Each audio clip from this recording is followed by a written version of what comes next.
This accounting mini lecture explores the basic financial statements. We have 4 primary financial statements. The first financial statement is the income statement. This is going to detail a company's revenues, expenses, and net income. The second statement is the statement of owner's equity. You may also see this called a statement of retained earnings or a statement of shareholders' equity or simply a statement of equity. It is going to explain the changes that occurred in the equity account during the year.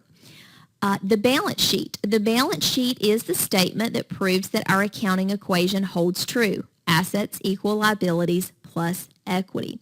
And the final statement is the statement of cash flows. We're going to look at some examples, some very simple examples of these basic financial statements. Again, an income statement is going to detail revenues, expenses, and eventually net income. Again, this is a fairly simple example, but you can see how we have a total revenue amount of $6,100, and then we have various expenses which total $1,700. We take our total revenues and subtract our total expenses, and that leaves us with the net income for the period.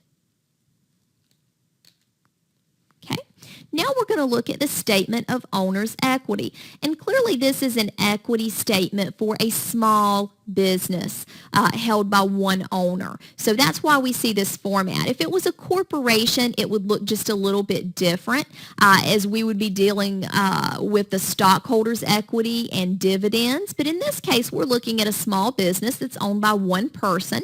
It looks like C. Taylor is going to be our owner's name. So what we can see here is we begin with the C. Taylor capital account, which begins at 0. So apparently this is the first operating period for this particular business.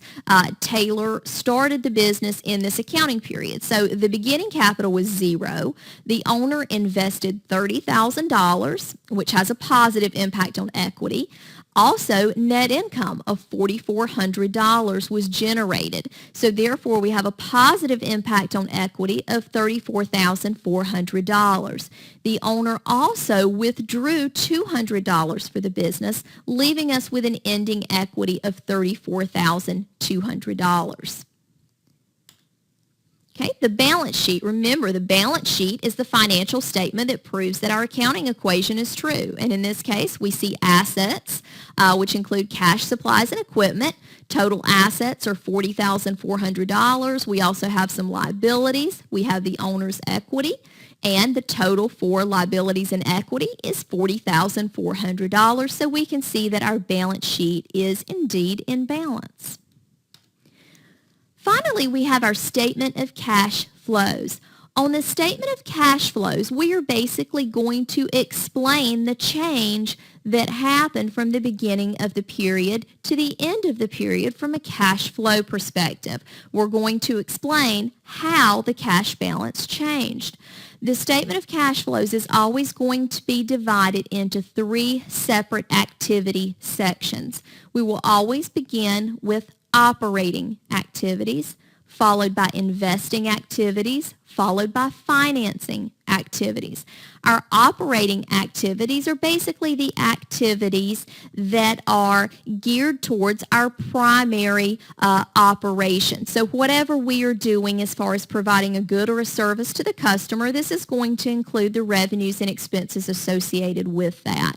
Investing activities is going to include not only investments, but also the purchase and sale of property, plant, and equipment.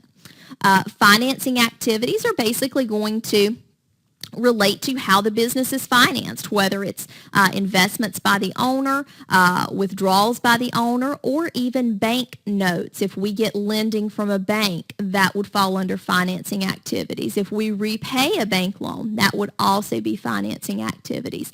But when we take into account the cash provided or used by operating activities, investing activities, and financing activities, we should be able to explain the change that occurred in the cash account during the accounting period. Thank you for watching this presentation on the basic financial statements.